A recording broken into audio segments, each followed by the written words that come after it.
ऋषि विश्वामित्र ने इस प्रकार कथा सुनाना आरंभ किया। पर्वतराज हिमालय की अत्यंत रूपवती, लावण्यमयी एवं सर्वगुण संपन्न 2 कन्याएं थीं। सुमेरु पर्वत की पुत्री मैना इन कन्याओं की माता थी। हिमालय की बड़ी पुत्री का नाम गंगा तथा छोटी पुत्री का नाम उमा था। गंगा अत्यंत प्रभावशाली और असाधारण दैवी गुणों से संपन्न थी। वह किसी बंधन को स्वीकार न कर मनमाने मार्गों का अनुसरण करती थी। उसकी इस असाधारण प्रतिभा से प्रभावित होकर देवता लोग विश्व के कल्याण की दृष्टि से उसे हिमालय से मांग कर ले गए। पर्वतराज की दूसरी कन्या उमा बड़ी तपस्विनी थी। उसने कठोर एवं असाधारण तपस्या करके महादेव जी को वर के रूप में प्राप्त किया। विश्वामित्र के इतना कहने पर श्री राम ने कहा, हे भगवान, जब गंगा को देवता लोग सुरलोक में ले गए तो वह पृथ्वी पर कैसे अवतरित हुई और गंगा को त्रिपथा क्यों कहते हैं? इस पर ऋषि विश्वामित्र ने बताया, महादेव जी का विवाह तो उमा के साथ हो गया था, किंतु 100 वर्ष तक भी उनके किसी संतान की उत्पत्ति नहीं हुई। एक बार महादेव जी के मन में संतान उत्पन्न करने का विचार आया। जब उनके इस विचार की सूचना ब्रह्मा जी सहित देवताओं को मिली तो वे विचार करने लगे कि शिव जी के संतान के तेज को कौन संभाल सकेगा। उन्होंने अपनी इस शंका को शिव जी के सम्मुख प्रस्तुत किया। उनके कहने पर अग्नि ने यह भार ग्रहण किया और परिणाम स्वरूप अग्नि के समान महान तेजस्वी स्वामी कार्तिकेय का जन्म हुआ। देवताओं के इस षड्यंत्र से उमा के संतान होने में बाधा पड़ी तो उन्होंने क्रुद्ध होकर देवताओं को श्राप दे दिया कि भविष्य में वे कभी पिता नहीं बन सकेंगे। इस बीच सुरलोक में विचरती हुई गंगा से उमा की भेंट हुई। गंगा ने उमा से कहा कि मुझे सुरलोक में विचरण करते हुए बहुत दिन हो गए हैं।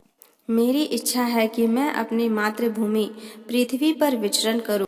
उमा ने गंगा को आश्वासन दिया कि वे इसके लिए कोई प्रबंध करने का प्रयत्न करेंगी। विश्वामित्र जी आगे कहते हैं, वत्स राम, तुम्हारी ही अयोध्यापुरी में सगर नाम के एक राजा थे। उनके कोई पुत्र नहीं था। सगर की पटरानी केशिनी विदर्भ प्रांत के राजा की पुत्री थी। केशिनी सुंदर, धर्मात्मा और सत्यपरायण थी। सगर की दूसरी रानी का नाम सुमति था, जो राजा अरिष्ट नेमि की कन्या थी। दोनों रानियों को लेकर महाराज सगर हिमालय के भृगुप्रस्त्रवन नामक प्रांत में जाकर पुत्र की प्राप्ति के लिए तपस्या करने लगे। उनकी तपस्या से प्रसन्न होकर महर्षि भृगु ने उन्हें वर दिया कि तुम्हें बहुत से पुत्रों की प्राप्ति होगी। दोनों रानियों में से एक का केवल एक ही पुत्र होगा, जो कि वंश को बढ़ाएगा, और दूसरी से 60,000 पुत्र होंगे। कौन सी रानी कितने पुत्र चाहती है, इसका निर्णय वे स्वयं आपस में कर लें। केशिनी ने वंश को बढ़ाने वाले एक पुत्र की कामना की और गरुड़ की बहन सुमति ने 60,000 बलवान पुत्रों की। उचित समय पर रानी केशिनी ने असमंजस नामक पुत्र को जन्म दिया। रानी सुमति के गर्भ से एक तुम्बा निकला, जिसे फोड़ने पर छोटे छोटे 60,000 पुत्र निकले। उन सब का पालन पोषण घी के घरों में रखकर किया गया। काल चक्र बीतता गया और सभी राजकुमार युवा हो गए। सगर का ज्येष्ठ पुत्र असमंजस बड़ा दुराचारी था और उसे नगर के बालकों को सरयू नदी में फेंककर उन्हें डूबते हुए देखने में बड़ा आनंद आता था। इस दुराचारी पुत्र से दुखित होकर सगर ने उसे अपने राज्य से निर्वासित कर दिया। असमंजस का अंशु नाम का एक पुत्र था। अंशुमान अत्यंत सदाचारी और पराक्रमी था। एक दिन राजा सगर के मन में अश्वमेघ यज्ञ करवाने का विचार आया। शीघ्र ही उन्होंने अपने इस विचार को कार्य रूप में परिणत कर दिया। श्री राम ने ऋषि विश्वामित्र से कहा, गुरुदेव, मेरी रुचि अपने पूर्वज सगर की यज्ञ गाथा को विस्तार पूर्वक सुनने में है, अतः कृपा करके इस वृतांत को पूरा सुनाइए। श्री राम के इस तरह कहने पर ऋषि विश्वामित्र प्रसन्न होकर कहने लगे, राजा सगर ने हिमालय एवं विंध्याचल के बीच की हरी हरी भूमि पर एक विशाल यज्ञ मंडप बनवाया। फिर अश्वमेघ यज्ञ के लिए श्याम कर्ण घोड़ा छोड़कर उसकी रक्षा के लिए पराक्रमी अंशुमान को सेना के साथ उसके पीछे पीछे भेज दिया। यज्ञ की संभावित सफलता के परिणाम की आशंका से भयभीत होकर इंद्र ने एक राक्षस का रूप धारण करके उस घोड़े को चुरा लिया। घोड़े की चोरी की सूचना पाकर सगर ने अपने 60,000 पुत्रों को आदेश दिया कि घोड़ा चुराने वाले को पकड़कर या मारकर घोड़ा वापस लाओ। पूरी पृथ्वी में खोजने पर भी जब घोड़ा नहीं मिला, इस आशंका से कि किसी ने घोड़े को तहखाने में न छुपा रखा हो, सगर के पुत्रों ने संपूर्ण पृथ्वी को खोदना आरंभ कर दिया। उनके इस कार्य से असंख्य भूमि तल निवासी प्राणी मारे गए। खोदते खोदते वे पाताल तक जा पहुँचे। उनके इस नृशंस कृत्य की देवताओं ने ब्रह्मा जी से शिकायत की तो ब्रह्मा जी ने कहा कि ये राजकुमार क्रोध एवं मद में अंधे होकर ऐसा कर रहे हैं। पृथ्वी की रक्षा का दायित्व कपिल पर है, इसीलिए वे इस विषय में कुछ न कुछ अवश्य करेंगे। पूरी पृथ्वी को खोदने के बाद भी जब घोड़ा और उसको चुराने वाला चोर नहीं मिला तो निराश होकर राजकुमारों ने इसकी सूचना अपने पिता को दी। रुष्ट होकर सगर ने आदेश दिया कि घोड़े को पाताल में जाकर ढूंढो। पाताल में घोड़े को खोजते खोजते वे सनातन वसुदेव कपिल के आश्रम में जा पहुँचे। उन्होंने देखा कपिल देव आंखें बंद किए बैठे हैं और उन्हीं के पास यज्ञ का वह घोड़ा बंधा हुआ है। उन्होंने कपिल मुनि को घोड़े का चोर समझकर उनके लिए अनेक दुर्वचन कहे और उन्हें मारने के लिए दौड़े। सगर के इन कुकृत्यों से कपिल मुनि की समाधि भंग हो गई। उन्होंने क्रुद्ध होकर सगर के उन सब पुत्रों को भस्म कर दिया। जब महाराज सगर को बहुत दिनों तक अपने पुत्रों की सूचना नहीं मिली तो उन्होंने अपने तेजस्वी पौत्र अंशुमान को अपने पुत्रों तथा घोड़े का पता लगाने के लिए आदेश दिया। वीर अंशुमान शस्त्रों से सुसज्जित होकर उसी मार्ग से पाताल की ओर चल पड़ा जिसे उसके चाचाओं ने बनाया था। मार्ग में जो भी पूजनीय ऋषि मुनि मिले उनका यथोचित सम्मान करते हुए अपने लक्ष्य के विषय में पूछता हुआ उस स्थान तक पहुंच गया जहां पर उनके चाचाओं के भस्मीभूत शरीरों की राख पड़ी थी और पास ही यज्ञ का घोड़ा चल रहा था।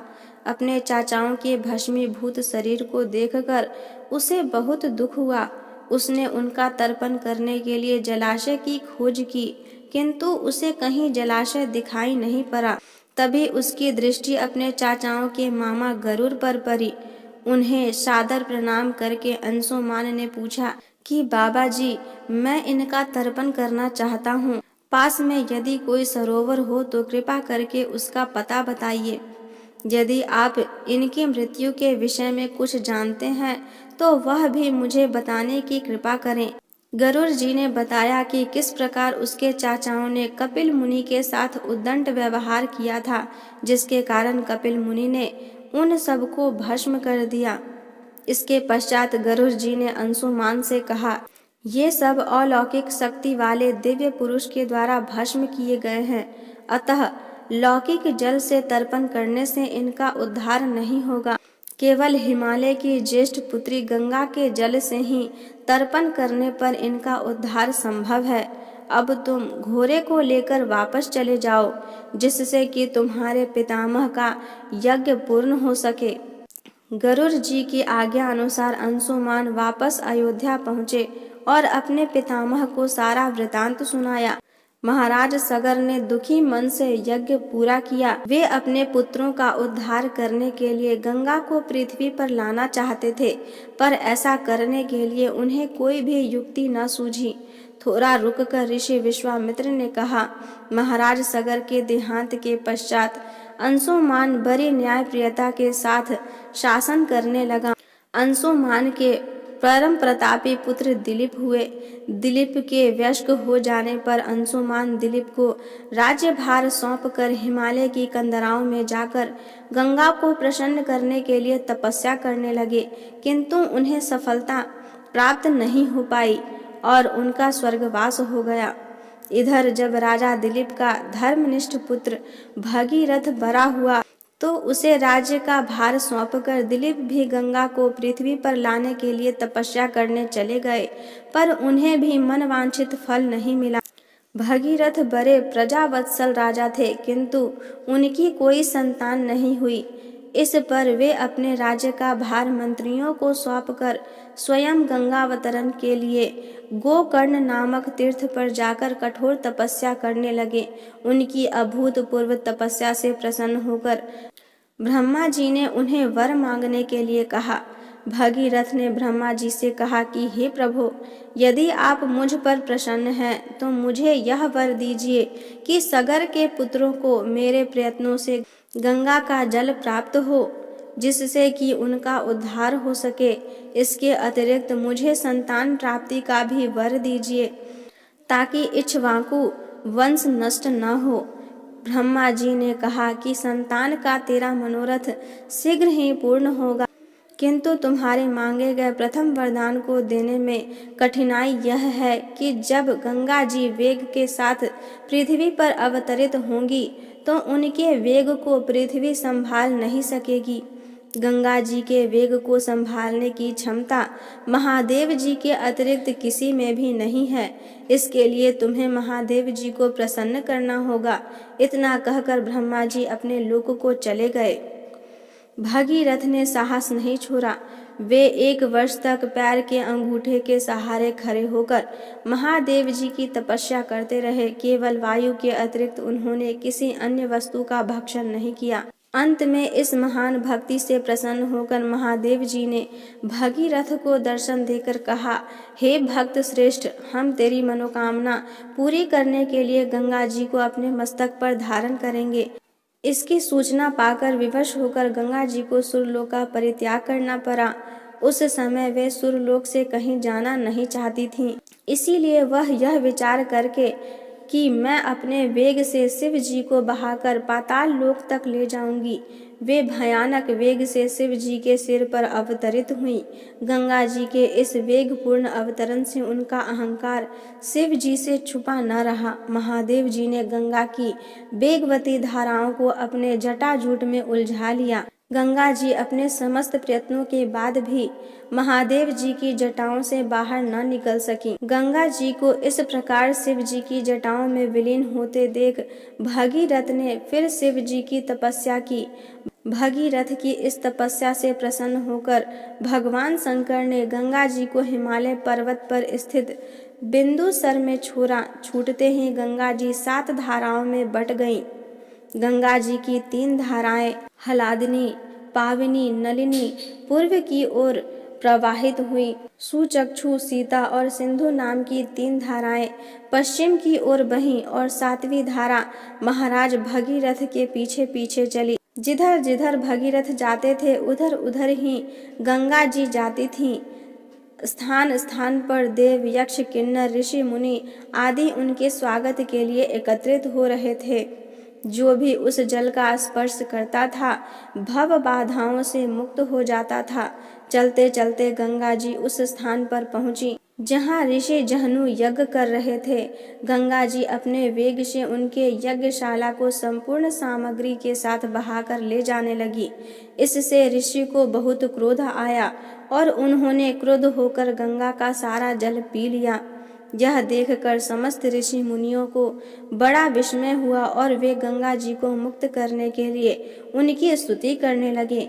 उनकी स्तुति से प्रसन्न होकर ऋषि जहनु ने गंगा जी को अपने कानों से बाहर निकाल दिया और उन्हें अपनी पुत्री के रूप में स्वीकार कर लिया। तब से गंगा जाह्नवी कहलाने लगी। इसके पश्चात वे भगीरथ के पीछे चलते चलते समुद्र तक पहुंच गई और वहां से सगर के पुत्रों का उद्धार करने के लिए रसातल में चली गई। उनके जल के स्पर्श से भस्मीभूत हुए सगर के पुत्र निष्पाप होकर स्वर्ग गए। उस दिन से गंगा के ये 3 नाम हुए, त्रिपथगा, जाह्नवी और भागीरथी। ऐसे ही धार्मिक कथा सुनने के लिए मेरे वीडियो को लाइक करें, अपने दोस्तों के साथ शेयर करें तथा मेरे चैनल को सब्सक्राइब करें। धन्यवाद।